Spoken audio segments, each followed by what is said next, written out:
They are known simply as the Springfield Three. 18-year-old Stacy McCall wanted to attend Missouri State University. I want to hear about Stacy. I would say she was so funny and bubbly, and she would do things, and we called her Spacey Stacy. 3 women vanish without a trace, leaving behind only eerie clues. A shattered porch light, missing cigarettes, and a dog acting strangely. All signs that something went horribly wrong. What happened to Sherrill Levitt, Suzie Streeter, and Stacy McCall? The mystery remains unsolved, and you won't believe what investigators uncovered. Don't miss the shocking details!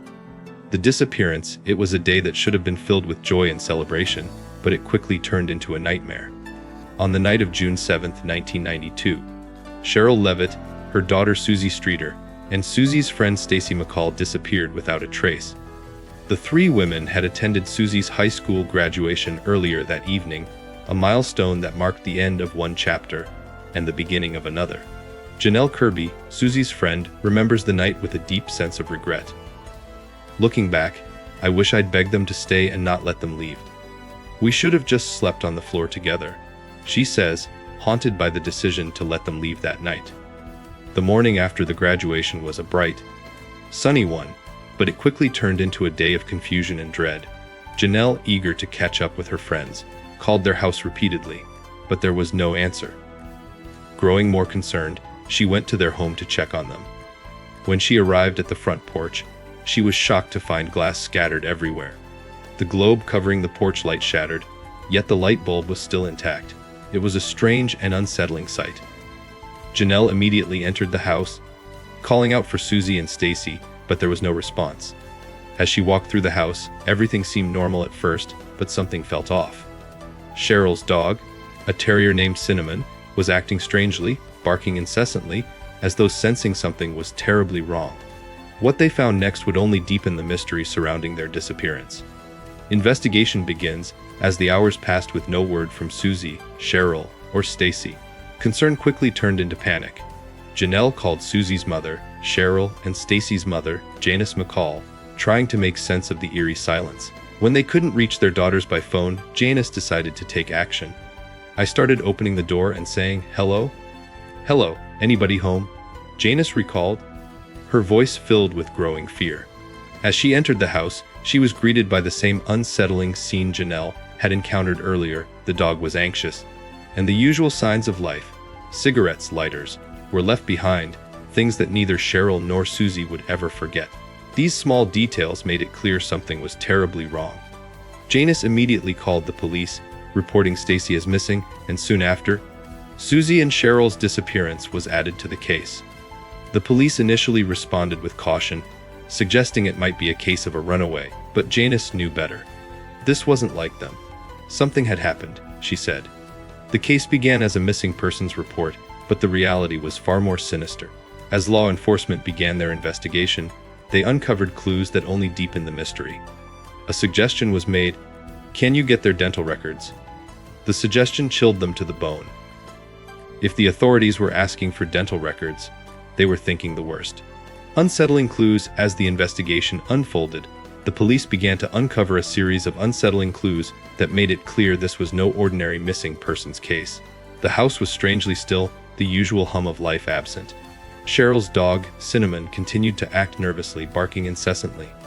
This strange behavior felt like a warning, a sign that something sinister had occurred. Janelle, who had first discovered the scene, couldn't shake the feeling that something was deeply wrong. "We just went on in and were yelling for them, but no one answered," she recalled. It wasn't just the silence that haunted her, it was the eerie calmness of the scene inside. The cigarettes and lighters, items both Sherrill and Suzie always carried, were left behind on the table. Something that didn't add up. It was out of character for them to leave without these essentials. But the most unsettling discovery was the shattered globe covering the porch light. The glass lay in pieces on the ground, yet the light bulb itself remained intact.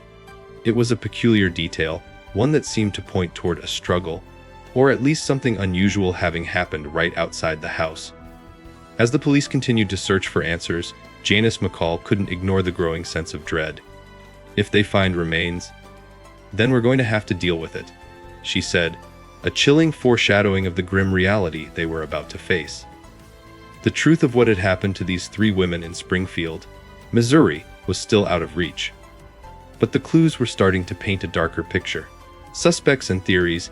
As weeks turned into months, the investigation into the disappearances of Sherrill Levitt, Suzie Streeter, and Stacy McCall ran into dead ends.